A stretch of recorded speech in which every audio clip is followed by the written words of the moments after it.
Hello and welcome to Global News Factory. I'm your host Vikrant. The mask is sleeping, the unity is cracking, and the hypocrisy, it is louder than a NATO air raid siren. Let's get this straight. In just the past few days, Japan, a top Indo-Pacific ally, bailed on the upcoming NATO summit in The Hague. South Korea and Australia also said no thanks. Spain just rejected NATO's absurd demand to spend 5% of the GDP on defense. This is not diplomacy, this is a silent rebellion. The global south and even parts of the west are starting to smell the rot. Trump's military blackmail is not landing. Trump had grand plans, gather the IP4 countries, Japan, South Korea, Australia, New Zealand, sell them on a military front against China and Russia, and shove the 5% defense target down Europe's throat. But nobody is buying it. Japan cancelled a major bilateral meeting with the US last week because Washington was demanding 3.5% of GDP in defense spending, up from an already ridiculous 3%. And now NATO, Trump wants 5%. Let's put that in perspective. For a country like Spain, that is more than double its current spending. That is money ripped from schools, hospitals, and infrastructure and pumped into weapons to fight. A threat NATO itself admits does not exist. Yes, in case you missed it, NATO's chief revenue officer Mark Rutte just gave the game away. Here is what he said, word for word. And I quote, "Russia attacking NATO is not a real threat. We are so strong that if Russia tried anything, they know our response would be devastating." Read that again. NATO is not under threat. Period. They admit it. Rutte is practically bragging, we have got plans, we have got structures, we have got command chains, all set to wipe the floor if needed. So naturally, the next step is to demand every member bankrupt their economy in the name of readiness. This is not about defense, this is about obedience. This is a mafia shakedown in diplomatic outfit. 5% defense spending is not about Russia, it is a tool to keep the military industrial complex, the MIC, swimming in profits. We thought Trump was against MIC. Now he is doing all these steps, all these measures that will eventually help the MIC earn even more profit. The 5% defense spending is a tool to punish countries that resist Western narratives and to make sure that smaller nations never gain financial independence. And if anyone dares say no, they are labeled unreliable partners, disloyal suspect. Just look at Spain. They said no, and NATO-aligned media instantly started whispering about Spain's neutrality and pro-Russia sympathies. It is the same playbook over and over. The IP4 nations have finally seen the writing on the wall. NATO is not about security, it is about using their militaries as chess pieces against China, Russia, Iran, and whoever else the West declares the enemy of the weak. But these Indo-Pacific countries are not suicidal. Why should they burn bridges with their top trading partners just to impress Washington and Brussels? Why? So they are quietly backing out. First Japan, then South Korea, now Australia. The Indo-Pacific NATO idea is DOA, dead on arrival. Moving on. You know what? Putin is shivering. Russians are devastated. because EU has prepared 18th sanctions package that might finally hurt someone's feelings. In a move that is sure to rattle the Russian Federation to its frosty bones, the European Union, yes, that well-oiled machine of geopolitical might, has heroically unveiled its 18th package of sanctions against Russia. That is right, 18th, 1-8.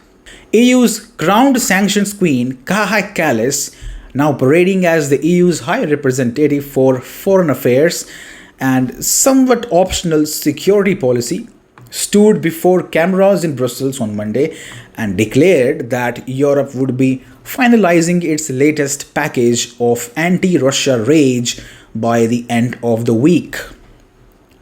Putin must be trembling. Russian citizens must be in mourning. The ruble likely just sighed. But wait, just as the EU was preparing to slap Russia with another stern memo and a light breeze of trade restrictions, Hungary and Slovakia entered the room like two uninvited realists at a climate-neutral cocktail party. Hungarian Foreign Minister Peter Szijjártó, who apparently still believes in paying bills and heating homes, said the sanctions would undermine the region's energy security. Translation: we like our gas warm and our citizens not rioting. Slovakia backed him up, nodding while clutching their energy invoice with both hands.